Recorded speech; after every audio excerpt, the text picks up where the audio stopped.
ये जो हमारे पास इंफॉर्मेशन है, इसका इनपुट देखें और समझें इसको, क्या क्या इसमें यहां सामने आ रहा है। वुहान लैब में पिंजरे में बंद चमगादड़ों का वीडियो सामने आया है, नंबर 1। नंबर 2, चेंज करें इसको जरा तेजी से। चाइनीज एकेडमी ऑफ साइंसेस का ऑफिशियल वीडियो लीक हुआ है। यह चाइनीज एकेडमी ऑफ साइंसेस का ऑफिशियल वीडियो, वुहान लैब में चमगादड़, सबसे सनसनीखेज खुलासा। नेक्स्ट चेंज करें इसको यहां पर बड़ा तेजी से। कोरोना ओरिजिन पर एक स्वतंत्र रिसर्च ग्रुप ड्रास्टिक ने यह वीडियो हासिल किया है। यह ड्रास्टिक जो ग्रुप है, होल्ड करें, ये वो है जो कि निरंतर लगा हुआ है, अपनी डिटेलिंग कर रहा है, जिसको कहते हैं ना, they are digging out facts, और इससे कोई बच नहीं सकता है। ये इंटरनेट की दुनिया है। नेक्स्ट चेंज करें बड़ा तेजी से। वीडियो सामने आने से WHO की रिपोर्ट पर गंभीर सवाल खड़े हो गए हैं। अनडाउटेडली WHO इन्वेस्टिगेशन रिपोर्ट में लैब में रखे चमगादड़ों का जिक्र नहीं था। WHO की जांच टीम में शामिल पीटर डजैक लैब में चमगादड़ का दावा खारिज करते रहे हैं। ऑस्ट्रेलिया के स्काई न्यूज चैनल ने यह हैरान करने वाला वीडियो जारी किया है। मैं चाहूंगा सिर्फ इस ग्राफिक्स के साथ, नो शॉट्स, सिर्फ इस ग्राफिक्स के साथ सीधे चले हमारे खास मेहमानों के पास। Doctor Bhargav, starting with you sir, क्या कहेंगे आप इस पर?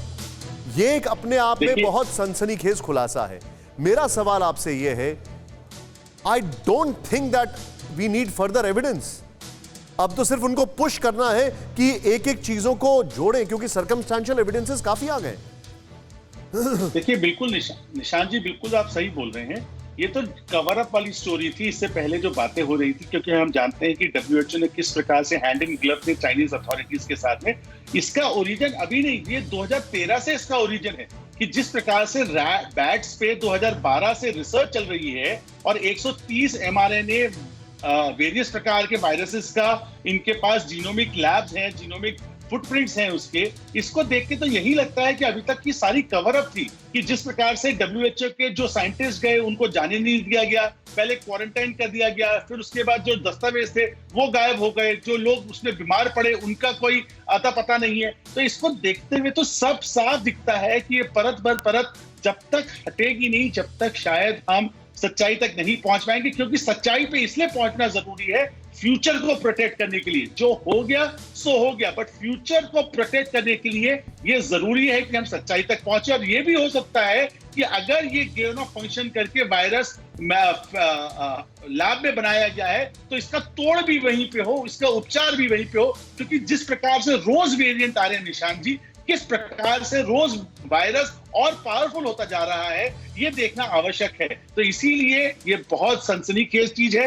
बैट ये प्रूव करती है, ये इनडायरेक्ट एविडेंस है कि बैट वहां थी, बैट पे रिसर्च चल रही थी, गेन ऑफ फंक्शन इनकी चांसेस एंथनी फॉसी जी को भी पता थे। तो अब बचा क्या है? 1+1+1 मिला के आपको पूरी परत और पूरी पिक्चर साफ दिख रही है। आप जो बता रहे हैं सर, मैं एक बार क्विकली, डॉक्टर भार्गव, आपने जो पॉइंट बताया कि 1+1, डॉक्टर बोइत्रा मेरे साथ है। डॉक्टर बोइत्रा, आप वायरोलॉजी में आपका महारत हासिल है, मैं आपसे ये समझना चाहूंगा, अभी जो आप ये खबर देख रहे हैं, जो एक थ्योरी पूरी तरीके से आगे रखी जा रही थी, वो थ्योरी ये थी कि देखिए लैब से लीक नहीं हुआ है, ये वायरस से एनिमल में गया और एनिमल के थ्रू किसी में गया है। अब यहां पर दो सवाल खड़े हो रहे हैं। पहला, डायरेक्टली बैट से लैब वाले लोग हैं उनमें गया, नंबर 1। नंबर 2, या वो लोग जो बैट से वायरस निकाल कर काम कर रहे थे लैब के अंदर, वहां से लीक हुआ। आप इसको कैसे देखते हैं? देखिए, मेरे ख्याल में ये खबर बिल्कुल ठीक है। शुरू से ही आई थिंक डे 1 से, जहाँ पे ऑलमोस्ट सारी दुनिया में लगता था कहीं ना कहीं से जब वायरस का वुहान के लैब से कहीं इसका संबंध ज़रूर है। क्योंकि ये संबंध इसलिए भी बहुत ज़रूरी लगता है क्योंकि ये कुछ लोग डेफिनेटली, सबको एक तरह से पक्का यकीन ही था कि लैब में बैट्स के ऊपर जरूर चल रहा है काम, और बैट से ही, क्योंकि जो वायरस का ओरिजिन तो बैट से ही होता है, बैट से ह्यूमन और ह्यूमन टू ह्यूमन, उसके बाद एक बार आ गया ह्यूमन में, अपनी म्यूटेशन ह्यूमन की तरह बना के ह्यूमन टू ह्यूमन स्प्रेड करना फिर तो कोई मुश्किल नहीं था।